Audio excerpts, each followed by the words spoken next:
नमस्कार साथियों, और आप सभी का लिटरेचर लवर्स में बहुत बहुत स्वागत। मैं हूं एकेएस राजवीर और आज आपके एनटीए यूजीसी नेट जेआरएफ परीक्षा से संबंधित अगर इसमें से कोई भी प्रश्न है तो इस वीडियो में आपको उस प्रश्न का उत्तर मिल जाएगा। तो सबसे पहले मैं रिक्वेस्ट करूंगा कि अगर आप चैनल पर नए आए हो तो एक बार सब्सक्राइब जरूर कीजिएगा, क्योंकि दोबारा नहीं करना है सब्सक्राइब, एक ही बार करना है। और आप सब्सक्राइब कर लेंगे तो आपको ऑलवेज अपडेट आती रहेगी। तो चलिए फिर इन सभी सवालों के जवाब फटाफट से हम ढूंढ लेते हैं। दोस्तों मैं आपको बता दूं कि ऑलरेडी मैंने इस एग्जाम को क्रैक किया है और इस एग्जाम के लिए दोस्तों यहां पर इस चैनल पर लिटरेचर लवर्स पर आपके लिए ऑलवेज क्लासेस भी आती रहती हैं। तो आप क्लासेस के लिए भी मुझे फॉलो कर सकते हैं और वो सारे एक्सपीरियंस जो मेरे हैं अपने, मैं सभी शेयर करता हूं आप सभी के साथ। आइए तो सबसे पहले प्रश्न का उत्तर आपके मिल जाए कि क्या है ये नेट एंड जेआरएफ, क्या होता है ये। तो ये दोस्तों एक तरह की पात्रता परीक्षा है, यानी एलिजिबिलिटी टेस्ट है, क्योंकि इसका नाम ही है एनईटी और एनईटी का मतलब ही है नेशनल एलिजिबिलिटी टेस्ट, यानी राष्ट्रीय पात्रता परीक्षा। और इस राष्ट्रीय पात्रता परीक्षा को कराता कौन है, तो करवाता है एनटीए। एनटीए द्वारा आयोजित की जाती है और साल में ये 2 बार होती है, यानी हर 6 महीने में, एक बार जून में और एक बार दिसंबर में। लेकिन कई बार समय जैसे भी कोविड के चलते या किसी अन्य कारण से कई बार यह समय आगे पीछे हो सकता है कि दिसंबर वाली परीक्षा आपकी जाकर के जनवरी फरवरी में हो या जून वाली परीक्षा आपकी कभी हो रही हो। ठीक है, अब इसका उद्देश्य क्या होता है इस परीक्षा का? परीक्षा का उद्देश्य यह है कि विश्वविद्यालयों और कॉलेजों के लिए, मींस यूनिवर्सिटीज के लिए और जो कॉलेज हैं उनके लिए सहायक प्रोफेसर, असिस्टेंट प्रोफेसर्स की नियुक्ति के लिए ये एक ऐसी परीक्षा है जिससे ये निर्धारित हो पाता है कि जो कैंडिडेट है जिसने क्रैक किया है उसमें इतनी योग्यता है कि वो कॉलेजेस में या फिर यूनिवर्सिटीज में प्रोफेसर, असिस्टेंट प्रोफेसर बन सकता है। इसका दूसरा और एक पार्ट है, यानी कि पीएचडी के उद्देश्य से, रिसर्च के उद्देश्य से भी इस परीक्षा का आयोजन किया जाता है। जो कैंडिडेट जेआरएफ होते हैं तो वो अपने संबंधित विषय में रिसर्च को परस्यू करते हैं, रिसर्च करते हैं, पीएचडी करते हैं। उस दौरान उनको स्कॉलरशिप भी मिलती है। जो जेआरएफ क्रैक करते हैं तो उनको एक निश्चित अमाउंट यानी मिलता है पर मंथ के हिसाब से आपको मिलता है। तो मेन उद्देश्य है इसका चयन करना, यानी उन कैंडिडेट्स का, उन सदस्यों का चयन करना जो सहायक प्रोफेसर कॉलेजों में बन सके, अलग अलग कॉलेजेस में, है ना। यस। अब दोस्तों बात आती है कि जेआरएफ, नेट और एसआरएफ ये है क्या। वैसे एसआरएफ तो आपने बहुत कम सुना होगा, लेकिन नेट आपने जरूर सुना है। देखिए, नेशनल एलिजिबिलिटी टेस्ट इसका नाम ही है। ये पूरा लाइफ टाइम के लिए वैलिड होता है, चाहे आप नेट हो जाइए या जेआरएफ। नेट और जेआरएफ में एक ही मेजर अंतर है। अंतर यह है कि नेट होने पर आप राष्ट्रीय पात्रता परीक्षा में आप सफल तो हो गए और अब आप असिस्टेंट प्रोफेसरशिप के लिए, जैसे जो वैकेंसीज निकलती हैं तो उनके लिए अब आप अप्लाई कर सकते हैं। अगर आप जेआरएफ हो जाते हैं तो जेआरएफ होने के बाद आप एटलीस्ट अगर कहीं रिसर्च करते हैं तो वहां पर आप फेलोशिप के लिए आप एलिजिबल होते हैं। इस फेलोशिप का एक समय निर्धारित होता है कि आप रिसर्च जो प्रोग्राम है 2 ईयर 3 ईयर है ना, तो रिसर्च प्रोग्राम में आप इनरोल होकर के बेसिकली आप क्या लेते हैं, एक निश्चित अमाउंट स्कॉलरशिप आपको मिलती है। और एसआरएफ यानी सीनियर रिसर्च फेलोशिप, तो यानी जब आप जेआरएफ रहते हैं तो 2 साल बाद आप एसआरएफ हो जाते हैं तो वो सीनियर रिसर्च फेलोशिप होती है, थोड़ा फेलोशिप आपकी बढ़ जाती है। बाकी अगर आप इनमें से नेट या जेआरएफ दोनों कैसे होता है, देखिए जो नेट और जेआरएफ का पार्ट है तो जो हाईएस्ट नंबर स्कोर करते हैं कैटेगरी वाइज, क्योंकि general, OBC, EWS, SC, ST सभी कैटेगरीज है ना। तो सभी कैटेगरीज के जो कैंडिडेट होते हैं, जो हाईएस्ट मार्क्स स्कोर करते हैं अपनी कैटेगरी में, फिर ये यूजीसी निर्धारित करता है, यूनिवर्सिटी ग्रांट कमीशन ये निर्धारित करती है कि हमें कितने जेआरएफ चाहिए किस कैटेगरी से, तो उतने जेआरएफ को वो लेते हैं। तो वो एक अलग पार्ट है, यानी जो टॉप स्कोर करते हैं वो जेआरएफ इसमें से होते हैं। अब बात आती है और अगली वाली कि इस परीक्षा की तैयारी कब शुरू कर देनी चाहिए कैंडिडेट्स को, कब स्टार्ट करें इस परीक्षा की तैयारी। तो देखिए ये एक राष्ट्रीय पात्रता परीक्षा है, मतलब एक नेशनल लेवल की परीक्षा है। इस परीक्षा की तैयारी के लिए आपको काफी अच्छा समय देने की जरूरत पड़ती है, इसलिए जरूरी होगा कि जल्दी से जल्दी आप तैयारी शुरू कर दें। इस परीक्षा की तैयारी कुछ लोग बीए लेवल से शुरू कर देते हैं और कुछ लोग अपने एमए यानी मास्टर डिग्री के पहले जब साल में ही एंट्री करते हैं तभी से इस परीक्षा की तैयारी अच्छे से व्यापक तौर पर यानी करना शुरू कर देते हैं। कौन दे सकता है इस परीक्षा को? अगर मान लीजिए आपने एमए के टाइम पीरियड से ही एमए फर्स्ट में आए और आपने परीक्षा को देने का मूड बना लिया, तो क्या आप तब परीक्षा दे सकते हैं? देखिए परीक्षा तो आप दे सकते हैं, लेकिन आपकी एलिजिबिलिटी जब आपकी मास्टर डिग्री का पहला ईयर कंप्लीट हो जाता है, आप पहुंच जाते हैं थर्ड सेमेस्टर में, तब आप इसके योग्य माने जाते हैं कि अब आप इस परीक्षा को दे सकते हैं और आप कंप्लीटली एलिजिबल होंगे। मिनिमम क्राइटेरिया क्या होगा इसके लिए, यानी परीक्षा को कोई भी दे सकता है। देखिए क्योंकि जेआरएफ के लिए कोई अपर एज लिमिट एक पुट की गई है कि जेआरएफ के लिए अपर एज लिमिट है, नेट के लिए कोई अपर एज लिमिट नहीं है।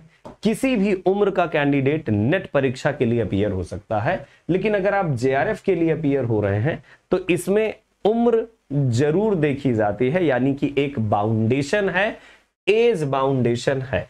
तो क्या है वो दोस्तों बेसिकली एज बाउंडेशन और क्या है वो एलिजिबिलिटी का क्राइटेरिया? देखिए अगर एलिजिबिलिटी क्राइटेरिया की मैं बातचीत करूं आप सभी से, तो वो कैंडिडेट इसके लिए 100% एलिजिबल माने जाते हैं जिन्होंने अपनी मास्टर डिग्री में यानी जो भी उन्होंने पोस्ट ग्रेजुएट डिग्री ली है, तो उसमें 55% जनरल कैंडिडेट, अगर आपकी बिलोंगिंग जनरल कैटेगरी से है, सामान्य वर्ग से है, तो 55% 55% आपकी मास्टर डिग्री में होना चाहिए, परा स्नातक में होना चाहिए। और अगर आप ओबीसी, एससी या एसटी कैंडिडेट हैं तो आपकी मास्टर डिग्री में कम से कम आपको 50% दोनों साल का मिलाकर के कम से कम ये स्कोर होना चाहिए। ध्यान रखिएगा ये स्कोर दोनों साल का मिलाकर के होता है, ये नहीं कि फाइनल ईयर में मेरा अच्छा स्कोर है और मैं प्रीवियस ईयर में कम स्कोर कर पाया हूं। दोनों सालों का मिलाकर के आपका ये परसेंटेज होना चाहिए आपकी कैटेगरी के अकॉर्डिंग। इसमें क्या कोई अटेम्प्ट का बाउंडेशन है? तो देखिए अटेम्प्ट्स का, नेट के लिए अटेम्प्ट्स का कोई बाउंडेशन नहीं है, आप जितने अटेम्प्ट देना चाहें उतने दीजिए। जेआरएफ के लिए बाउंडेशन है, तो वो एज की सीमा है, आयु सीमा, यानी कि अगर आप ओवर एज हो गए तो फिर आप नहीं दे सकते। क्वालिफाइंग एग्जाम, अगर बातचीत करें कि ये किस तरह का एग्जाम है, तो ये देखिए एक क्वालिफाइंग एग्जाम होता है। इस एग्जाम को क्रैक करने के बाद आप अपनी योग्यता सिद्ध करते हैं। तो अगर आप कहें कि सर मैं नहीं योग्यता सिद्ध करना चाहता, तो देखिए ऐसा नहीं है। जब तक आप योग्यता नहीं सिद्ध करते तब तक आप असिस्टेंट प्रोफेसरशिप के लिए अप्लाई ही नहीं कर सकते हैं। ठीक है, बेसिकली एज लिमिट की अगर मैं बातचीत करूं आपसे कि क्या है एज लिमिट और किस तरह से, मतलब कितनी है एज लिमिट। देखिए एज की अगर बातचीत किया जाए तो जनरल कैटेगरी के लिए, बेसिकली जनरल कैटेगरी कैंडिडेट्स के लिए, नेट के लिए तो देखिए कोई एज लिमिट नहीं है ना। नेट के लिए नो एज लिमिट, कोई एज लिमिट नहीं है, आप चाहे जब दीजिए, जिस भी कैटेगरी के हो तब दीजिए। जेआरएफ के लिए जो है, इसके लिए आपकी एज लिमिट बनती है। क्या है जेआरएफ के लिए एज लिमिट? तो जेआरएफ के लिए देखिए कैटेगरी वाइज ऑलरेडी चलती है, मतलब अगर आप जनरल कैटेगरी कैंडिडेट हैं तो आप 30 साल तक दे सकते हैं, और अगर आप ओबीसी कैंडिडेट हैं, एससी एसटी कैंडिडेट हैं, तो आपको छूट मिलती है आरक्षण के अकॉर्डिंग। ज्यादा जानकारी के लिए जिस समय आपका नोटिफिकेशन आता है उस नोटिफिकेशन को आपको पढ़ना होता है, उससे पूरी जानकारी आपको मिल जाती है। कई बार क्योंकि जैसे कुछ कारणों से, कुछ विशेष कारणों से छूट मिल जाती, जैसे अभी कोविड के चलते हुए कुछ विशेष छूट मिली हुई थी, वैसे ये 30 है, मतलब अपर एज लिमिट जनरल कैटेगरी के लिए। बाकी जो आरक्षित वर्ग हैं तो उनको 3 से 5 साल की छूट मिलती है। ठीक है, बिल्कुल। अब आते हैं हम आगे और समझने की कोशिश करते हैं कि मान लीजिए हमने इस परीक्षा को दिया और हमने क्रैक कर लिया इस एग्जाम को, नेट या जेआरएफ हो गए, तो अब आगे क्या होगा, क्या बेनिफिट है आपको इसके, इस एग्जाम के क्रैक करने के बाद? तो देखिए दो तरह के आपको बेनिफिट मिलते हैं। एक बेनिफिट है कि अब आप असिस्टेंट प्रोफेसरशिप के लिए एलिजिबल हैं। अब असिस्टेंट प्रोफेसरशिप का जो चयन है वो अलग कई तरीके से होता है। जैसे कहीं पर डायरेक्टली आपको इंटरव्यू के हिसाब से होता है, इंटरव्यू और प्लस आपका एकेडमिक देखा जाता है, यानी एकेडमिक जिसमें से आपका high school, inter, BA, MA, यानी कि जो आपका 10+2, 10th स्टैंडर्ड और ग्रेजुएशन, पोस्ट ग्रेजुएशन है, उन सारे परसेंटेज को देख करके, और पीएचडी है या नहीं है, पेपर आपके पब्लिश्ड है या नहीं है, इस हिसाब से होता है। कुछ इंस्टीट्यूशन है जैसे यूपीएचईएससी, एमपीपीएससी या अदर स्टेट के और भी तमाम सारे ऐसे इंस्टीट्यूशन हैं जो इस परीक्षा को क्वालिफाई करें कैंडिडेट, इसके लिए एक विशेष एग्जाम होता है। यानी कि नेट के बाद आपको एक दूसरा एग्जाम देने की जरूरत पड़ेगी। एग्जाम देंगे और उसके बाद आपका इंटरव्यू होगा, उसके बाद आप बनते हैं असिस्टेंट प्रोफेसर। दूसरा इसके लिए पार्ट है जूनियर रिसर्च फेलोशिप। अगर आप जेआरएफ हो जाते हैं तो आप पीएचडी में भी एडमिशन लेकर के स्कॉलरशिप ले सकते हैं। तो क्या नेट होने के बाद आप पीएचडी नहीं कर सकते? कर सकते हैं। आप बिना नेट, अगर आप नेट भी नहीं है तब भी आप पीएचडी कर सकते हैं, नेट हैं तब भी आप पीएचडी कर सकते हैं, जेआरएफ हैं तब भी। नेट अगर हैं तो कुछ ही इंस्टीट्यूशन ऐसे हैं जैसे सेंट्रल यूनिवर्सिटीज इंडिया की जो स्कॉलरशिप प्रोवाइड करती हैं। बाकी अगर आप बिना नेट के करते हैं तो भी कुछ यूनिवर्सिटीज हैं जो सेंट्रल यूनिवर्सिटीज हैं, स्कॉलरशिप प्रोवाइड करती हैं। बाकी सभी यूनिवर्सिटियां स्कॉलरशिप नहीं प्रोवाइड करती आपकी पीएचडी के लिए। तो पीएचडी आप कर सकते हैं बिना नेट हुए भी। पीएचडी का अलग से ही एक एग्जाम होता है, जैसे अलग अलग यूनिवर्सिटीज के एग्जाम्स के बारे में आप जानकारी उनकी संबंधित वेबसाइट से ले सकते हैं।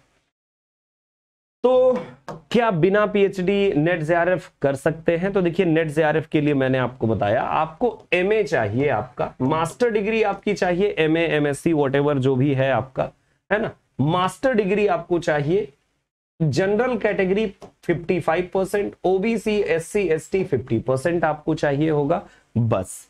बाकी इसके लिए एज लिमिट जो मैंने बताई वो होनी चाहिए। नेट के लिए तो आप किसी भी उम्र पर दे सकते हैं। बात आती है महत्वपूर्ण की क्या कोचिंग ज्वाइन करना चाहिए। देखिए ये डिपेंड करता है एक स्टूडेंट के इंडिविजुअल डिफरेंसेस पर। बहुत सारे लोगों को इन सब के लिए कोचिंग की जरूरत होती है। उन्हें एक ऐसा कोच चाहिए होता है कि जो उन्हें स्टेप वाइज स्टेप गाइड करे और वो अपनी सक्सेस को जल्दी ले। एक बात तो देखिए तय है जो मैं आपको बता दूं, अगर आप अपना खुद का अटेम्प्ट देते हैं तो देखिए उसमें आपकी खुद की पूरी खुद का पूरा अप्रोच होता है। जब आप कहीं कोई कोच रखते हैं, गाइड रखते हैं, तो वो आपको स्टेप वाइज गाइड करता है और गाइडेंस जो होती है वो आपको ज्यादा तेज ग्रोथ करने के लिए मतलब ज्यादा तेज आपकी ग्रोथ करवाती है। अगर आपका इंडिविजुअल कोशिश आपकी चल रही है वो थोड़ी स्लो होगी और काफी स्लो भी हो सकती है ना, क्योंकि उसमें गाइडेंस नहीं होती। क्या इस परीक्षा में निगेटिव मार्किंग है? बिल्कुल निगेटिव मार्किंग नहीं है। आप जाइए आराम से, पूरे 150 क्वेश्चंस आते हैं, पूरे प्रश्न कीजिए, कोई निगेटिव मार्किंग इसमें नहीं है। यह परीक्षा कितनी बार होती है एक साल में? तो एक साल में इस परीक्षा का आयोजन 2 बार होता है। एक बार होता है जून महीने में और एक बार होता है दिसंबर में। ये आगे पीछे हो सकता है, डिपेंड करता है कि वर्तमान सिचुएशन क्या रही है ना।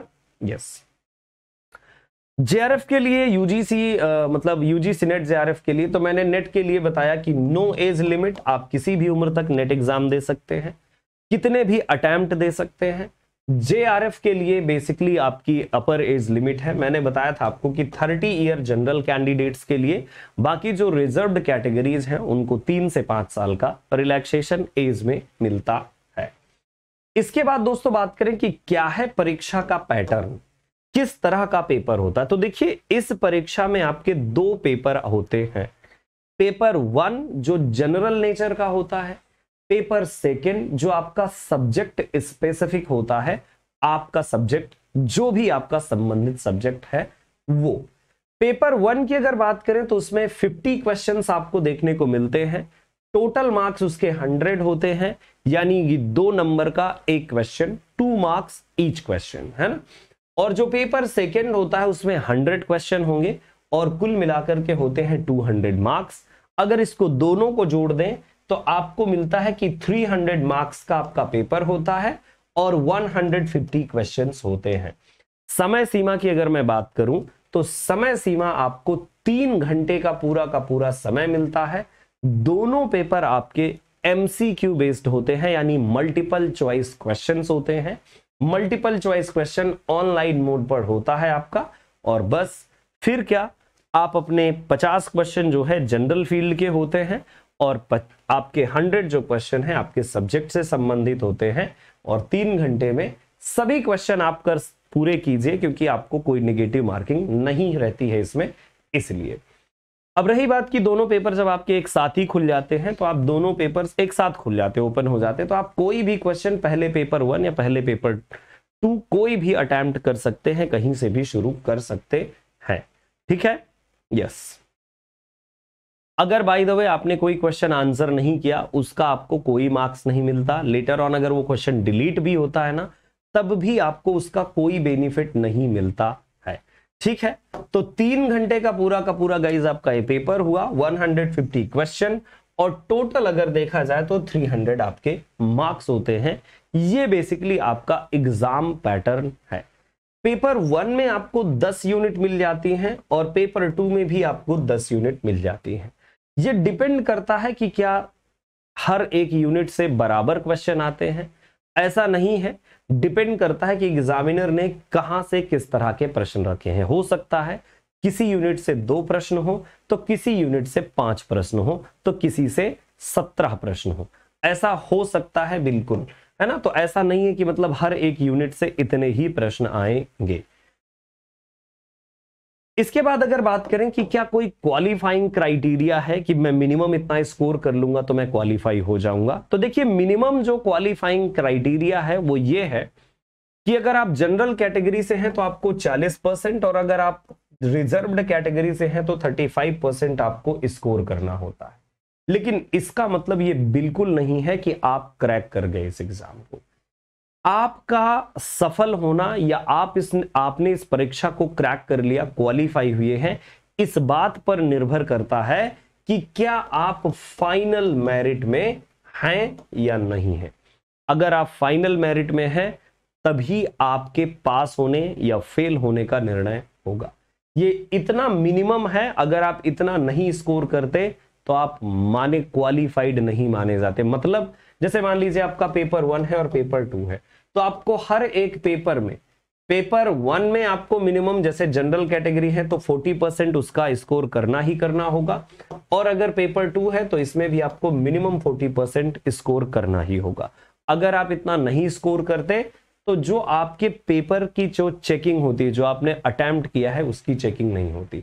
इसी तरह रिजर्व्ड कैटेगरी के लिए 35% स्कोर करना ये मिनिमम क्राइटेरिया है। ये क्वालिफाइंग क्राइटेरिया नहीं है कि मिनिमम आपने करने के बाद आप क्वालिफाई हो गए। ये आपका ये क्वालिफाइंग है कि अब आपके दोनों पेपर चेक होंगे।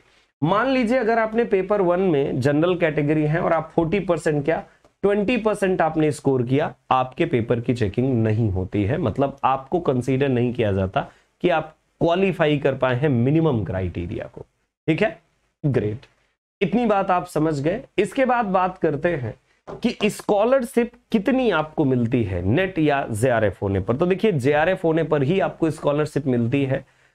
तो ये स्कॉलरशिप अप्रोक्सीमेटली 30,000 या 31,000 अप्रोक्सीमेटली इसी के आसपास होती है आपकी, या 31 से भी थोड़ा बहुत आगे पीछे हो सकती है। तो ये आपको पर मंथ मिलती है आफ्टर जेआरएफ। लेकिन एक बात मैं आपसे कहना चाहूंगा कि देखिए ये जरूरी नहीं है कि अगर आप नेट क्रैक कर पाए हैं तो आप जेआरएफ के लिए लगे हैं, मुंह झुका करके लगे हैं। 3 बार आपने नेट क्रैक कर लिया, 4 बार आपने नेट क्रैक कर लिया, लेकिन अभी जेआरएफ के लिए लगे हैं। समझदारी इस बात में है कि अगर आपका नेट या जेआरएफ कुछ भी हो जाए, आप इसकी तैयारी छोड़ करके कि अब मैं नेट हुआ हूं जेआरएफ की तैयारी करूंगा, आपको असिस्टेंट प्रोफेसरशिप की तैयारी करना चाहिए, जो आपके लिए बेहद जरूरी है। और सबसे बेनिफिट वाली बात यह होती है जेआरएफ करने वाले कैंडिडेट जो जेआरएफ भी हो जाएं, वो भी असिस्टेंट प्रोफेसरशिप की तैयारी करें, क्योंकि इससे उनके लिए क्या बेनिफिट होगा, यहां पर आपको एक लिमिट का ही स्कॉलरशिप मिलेगा, एक लिमिट के टाइम पीरियड के लिए, 3 ईयर के लिए। लेकिन अगर आप असिस्टेंट प्रोफेसर हो जाते हैं तो आपकी लाइफ बन गई, लाइफ सेटल, बोले तो लाइफ झिंगा लाला, है ना। तो इसीलिए बड़ा जरूरी है कि राइट ट्रैक और राइट फोकस करना आपका बहुत जरूरी होगा। अगर मान लीजिए आप ये सब कुछ कर गए, इसके बाद नेट या जेआरएफ होने के बाद और भी क्या असिस्टेंट प्रोफेसरशिप के अलावा, रिसर्च के अलावा और भी आपके लिए कोई अपॉर्चुनिटीज हैं? तो देखिए, आपके लिए जैसे आप एज अ राइटर आप बुक्स भी राइट कर सकते हैं, कॉम्पिटिटिव टाइप की बुक्स राइट कर सकते हैं, अदर टाइप की बुक्स राइट कर सकते हैं, तो आप एक राइटर भी बन सकते हैं रेनाउंड। सब्जेक्ट एक्सपर्ट, बहुत सारे पब्लिकेशन हाउस होते हैं जहां पर सब्जेक्ट एक्सपर्ट्स की जरूरत होती है, तो वहां पर एज अ सब्जेक्ट एक्सपर्ट भी काम कर सकते हैं। आपके लिए बहुत सारी पीएसयूज में भी जॉब आती हैं, तो वहां पर भी आप ज्वाइन कर सकते हैं। अगर मान लीजिए आप नेट क्रैक्ड हैं, नेट या जेआरएफ है अगर आपका, तो अगर आप कहीं अप्लाई करते हैं किसी वैकेंसी में, तो वहां पर आपको अच्छी प्रेफरेंस मिलती है, चांसेस भी प्रमोशन के आपके बढ़िया होते हैं अगर आप जेआरएफ और पीएचडी हैं, नेट क्रैक्ड हैं। और यूनिवर्सिटीज में आप पढ़ाने का अगर आपका सपना है कि मैं किसी यूनिवर्सिटी में पढ़ाऊं, यूनिवर्सिटी में कॉलेज में असिस्टेंट प्रोफेसर बनूं, उस ड्रीम को पूरा करने के लिए ये एग्जाम बिल्कुल जरूरी है। और जेआरएफ की फेलोशिप के लिए तो आप ऑलरेडी एलिजिबल हो जाते हैं अगर आप जेआरएफ क्रैक करते हैं। नेट क्रैक करने के बाद नेट ही है आपका, मतलब आपने एलिजिबिलिटी को कंप्लीट किया है। अगर मान लीजिए आप असिस्टेंट प्रोफेसर बनते हैं तो आपको क्या मिल सकता है, या प्राइवेट इंस्टीट्यूशन जैसे ज्वाइन करते हैं after cracking net JRF exam. मान लीजिए अगर आप प्राइवेट किसी कॉलेज में या किसी यूनिवर्सिटी में पढ़ाते हैं तो आपको 30,000 से 50,000, और ये हो सकता है कि आपको 70,000, 1 लाख, 1.5, 2 लाख, 3 लाख, 5 लाख, डिपेंड करता है कि आप में कितनी बड़ी योग्यता है और जिस इंस्टीट्यूशन ने लिया है आपको वो क्या आपसे करवाना चाहता है, तो आपको ये पैकेज देता है। गवर्नमेंट की अगर मैं बात करूं तो गवर्नमेंट में जब आप असिस्टेंट प्रोफेसर बनते हैं तो यहां पर लगभग तय है, डिफरेंट स्टेट्स में थोड़ा बहुत कम ज्यादा हो सकता है, 75,000 रुपीज से 80,000 रुपीज पर मंथ आपको एज एन असिस्टेंट प्रोफेसर मिलता है। प्राइवेट सेक्टर में कम भी है और ज्यादा भी है, डिपेंड कि आपका जॉब रोल क्या है, कहां पर आप पढ़ा रहे हैं, किस इंस्टीट्यूशन में पढ़ा रहे हैं, किस लिए पढ़ा रहे हैं, तो वो सैलरी आपकी डिफरेंट होती है। अगर मान लीजिए कि आपको असिस्टेंट प्रोफेसर बनना है तो क्या मास्टर डिग्री के बाद जैसे आपने एमए किया और एमए के बाद आपने फिर नेट क्रैक कर लिया या जेआरएफ क्रैक कर लिया, है ना, तो क्या अब आपको पीएचडी की अभी भी जरूरत है? तो देन आंसर है नो। कुछ दिनों पहले मैंने ही खुद वीडियो बनाया था, उस वीडियो में मैंने आपको कहा था कि अगर आप नेट क्रैक कर जाते हैं, जेआरएफ क्रैक कर जाते हैं और मास्टर डिग्री है आपके पास, फिर भी आपको पीएचडी जरूरी होगी 2023 जुलाई के बाद। लेकिन अब नया रूल आ चुका है कि पीएचडी आपके लिए जरूरी नहीं है, no need of PhD for becoming assistant professor in colleges. लेकिन यूनिवर्सिटीज जो हैं, जो भी रेनाउंड यूनिवर्सिटीज हैं, वहां पर पीएचडी होना आपका जरूरी है, आपके पेपर पब्लिश होना जरूरी है, वो आपके लिए वेटेज का काम करता है।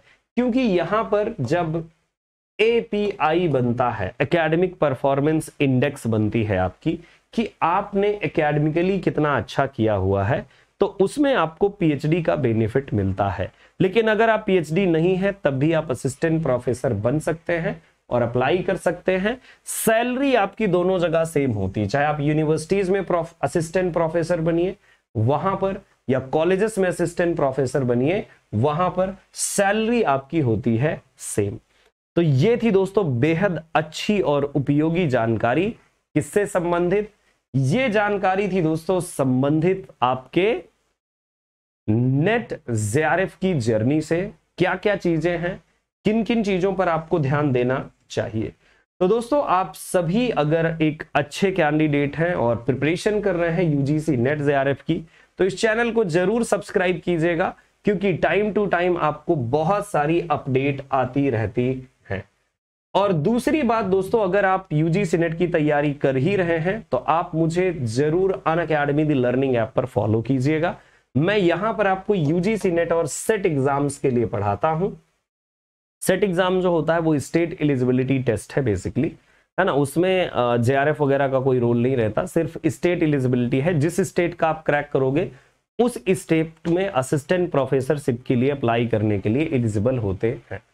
तो आप अनअकैडमी दी लर्निंग ऐप डाउनलोड करने के बाद आप वहां पर मेरा नाम सर्च कीजिए, अंकित कुमार साहू राजवीर या AKS राजवीर, और फॉलो करके आप मेरी फ्री क्लासेस एंजॉय कर सकते हैं।